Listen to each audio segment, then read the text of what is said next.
très heureux tout de même d'être avec vous pour cette deuxième remise des prix Productivé. Une remise des prix qui intervient dans un contexte évidemment riche d'actualité, dans un lieu d'abord extrêmement symbolique, à Bercy.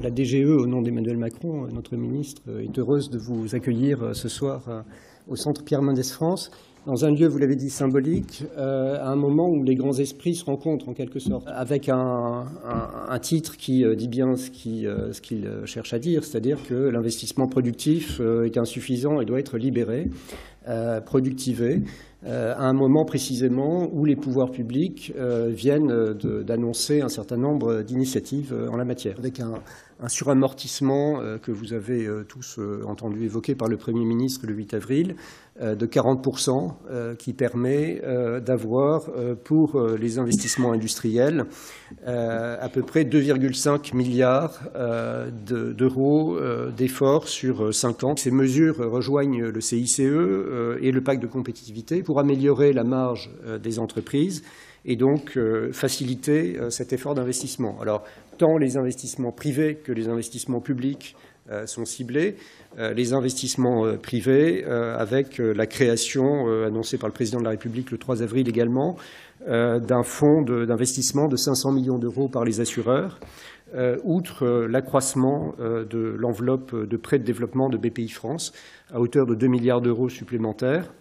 Et il s'agit de mettre en valeur des investissements réalisés qui démontrent que l'investissement dans les nouvelles technologies permet notamment aux PME et aux ETI à la fois d'améliorer leurs coûts, de diminuer leurs coûts, d'améliorer la qualité et, dans la plus grande partie des cas, d'embaucher du personnel. Ce prix qui fait suite à l'initiative RoboStart PME, qui a permis d'implanter dans 187 PME leur premier robot, a permis de définir dans le cadre de l'usine du futur comment on va pouvoir faire diffuser dans l'ensemble du territoire les nouvelles technologies.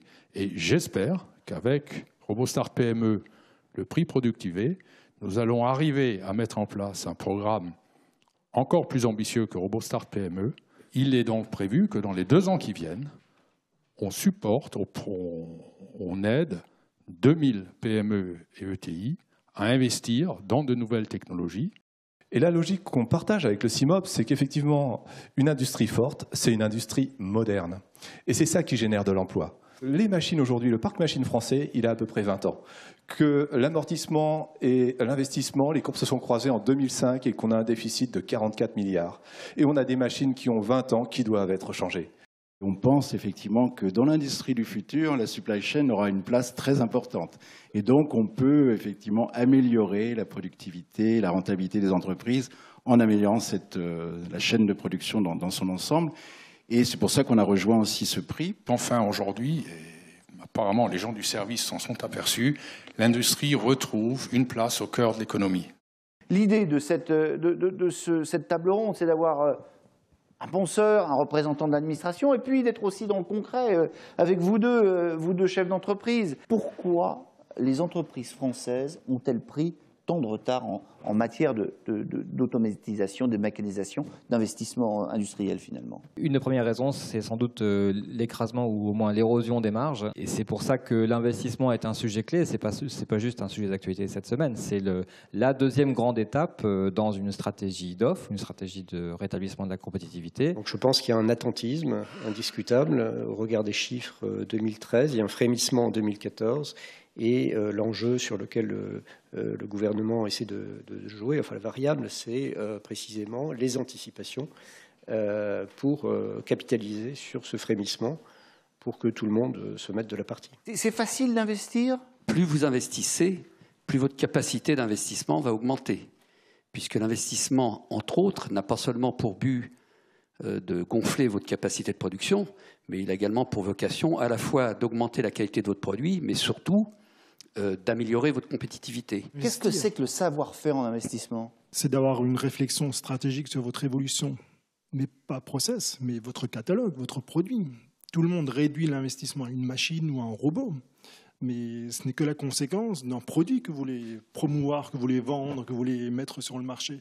Si là, vous avez les bonnes idées produits derrière, vous pouvez décliner ce produit en machines, en investissement, en solutions techniques, en technologie. On ne peut pas favoriser l'investissement avec une imposition aussi forte sur les locaux industriels. Les industriels américains sont aujourd'hui, en ce moment, en train de se battre sur la question de la fiscalité. Ils estiment avoir un système fiscal extrêmement mal conçu et au taux nominaux un des plus pénalisants qui soit. Il n'y a pas de verrou au niveau des réseaux bancaires et les rapports l'attestent qu'il n'y a pas une demande telle qu'il y a une pénurie de financement. En revanche, sur la structure des financements, il y a peut-être davantage de besoins sur le créneau des fonds propres. Évidemment, on ne prête qu'à ceux qui sont capables de rembourser. Et la BPI, elle fait son boulot, vous êtes allé les voir? Et la BPI nous offre l'avantage d'ouvrir davantage les portes des banquiers. Et justement, l'enveloppe supplémentaire que j'ai mentionnée en levée de rideau tout à l'heure, de 2 milliards, est destinée à accompagner ce mouvement. De cette politique d'offre récente, on voit bien que l'ambiguïté n'a pas été complètement tranchée. C'est-à-dire qu'on n'a pas voulu faire totalement une politique au profit des bas salaires sans assumer complètement le choix de ces secteurs dits exportateurs. Aujourd'hui, les 3/4 des abaissements de charges portent sur les salaires inférieurs à 1,3 SMIC, je crois. Okay. Oui, mais d'accord, il y a une question de cohésion sociale à la clé aussi, mais l'équilibre en tête, il est dans la création d'emplois par la compétitivité, je crois. Ouais, je pense que c'est pénaliser les entreprises qui emploient des personnels extrêmement qualifiés. Nous, c'est notre cas. On paye bien, je pense, notre personnel, parce que notre personnel, il est compétent, il est formé. Mais il y a un tout autre aspect qui peut être l'aide à la recherche, mais pas seulement de la recherche, mais aussi dans les échanges, dans les forums, dans le partage de ces connaissances.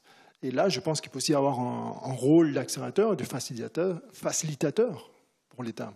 On sera toujours plus fort si on est à plusieurs à développer des marchés, à développer des produits. Donc on a deux fers au feu. Il y a une politique fiscale d'une part, et puis par ailleurs, il y a une politique de création d'un écosystème et il s'agit de créer un effet justement de fertilisation croisée entre les différents acteurs motivés par ce thème. Il y a encore une recherche beaucoup plus appliquée, beaucoup plus pragmatique de développement de process qui peut être stimulée. Là, c'est de la musique à mes oreilles puisque nous avons créé le crédit d'impôt innovation précisément pour les innovations qui n'étaient pas technologiques mais de process et de marketing. Donc c'est précisément ce que nous efforçons de mettre en place. Thierry Lange, vous venez d'entendre ce qui a été dit, vous êtes en face de hautes personnalités, de présidents de fédérations, où vos propos vont avoir un écho formidable. Qu'est-ce que vous pouvez leur dire pour leur donner un peu la patate? Que l'investissement a déjà frémi de 2% en 2014. Et je serai christique dans ma conclusion. Le Christ a dit il suffit d'être deux pour commencer à faire une messe. On a deux entrepreneurs, ils se réunissent, ils nous disent qu'ils veulent accélérer les choses. C'est le début d'une tendance. 3 prix vont être remis ce soir, le prix de la productivité, le prix Innovation Process et une mention spéciale du jury. Je vais tout de suite appeler le président du jury, Philippe Delaclos. Ce qui est frappant, c'est la variété des dossiers et au niveau des débats, la variété des jugements, dans la mesure où, suivant le prisme dans lequel on se met, si on prend des technophiles dans mon genre, on va voter pour certaines choses. Si on prend le côté du dossier humain que ça représente, on va voter autrement. C'était un grand moment de sympathie et je suis heureux de le prolonger ce soir. J'étais dans le jury aussi l'année passée, la qualité globale des dossiers est en progression forte, donc ce qui montre qu'on a une richesse d'initiatives partout. Et le prix a été attribué à l'expert de chaudronnerie MIG. Et Christophe Ribaud, le directeur de MIG. Quand on annonce à ses salariés qu'on investit dans un robot, est-ce que ça ne crée pas tout de même quelques craintes? Est-ce que ça passe facilement ou est-ce qu'il faut faire beaucoup d'explications de texte? Surtout dans des petites PME, même TPE, où aujourd'hui il y a peu de machines. Donc il faut expliquer aux gens, il faut démystifier, il faut faire vraiment une grosse approche. Et moi l'approche que j'ai faite, c'était vraiment d'expliquer aux gens qu'il était là vraiment pour les aider. Et le jour où, je dirais, ça a été vraiment intégré, c'est le jour où en gros ils l'ont appelé Nono, quoi. C'est-à-dire c'est devenu leur robot, leur outil, et puis presque à la limite un collègue. Puis moi j'ai bien été séduit dans le dossier par l'aspect aussi des gains en énergie, des gains en matières premières, quoi. Donc je trouve que c'est vraiment un investissement aussi qui s'inscrit dans la durabilité, ce qui est bien. Les 4 entreprises qu'on a vues qui sont nominées font preuve d'une fraîcheur, d'une envie, d'une volonté et d'une recherche de solutions pour faire changer la donne. Le gagnant du prix Productivé 2015, Innovation Process, et Building Automation France. Il y a 10 ans, le marché était très serré avec nos concurrents. Et donc, ce que nous avons fait, on a réussi à se différencier. On a fait de la simulation. On a ensuite scanné les lignes de nos clients. On a numérisé, modélisé, simulé les machines de nos clients.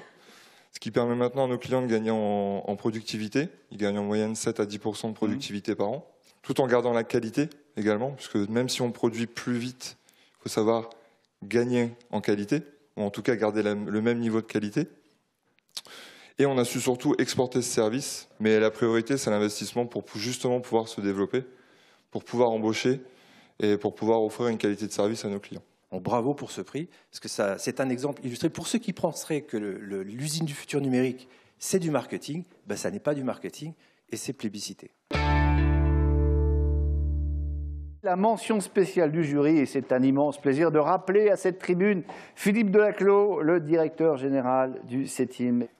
Le gagnant est la société Lacanche. Félicitations.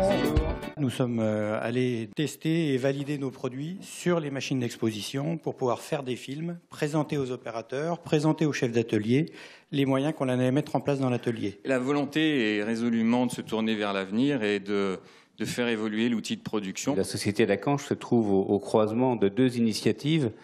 L'initiative Productivé. Ensuite, nous sommes aussi dans l'opération RoboStart PME et je pense que le premier rôle de Productivé, c'est de montrer des exemples positifs. Il faut continuer à alimenter l'investissement productif par ce genre d'initiative.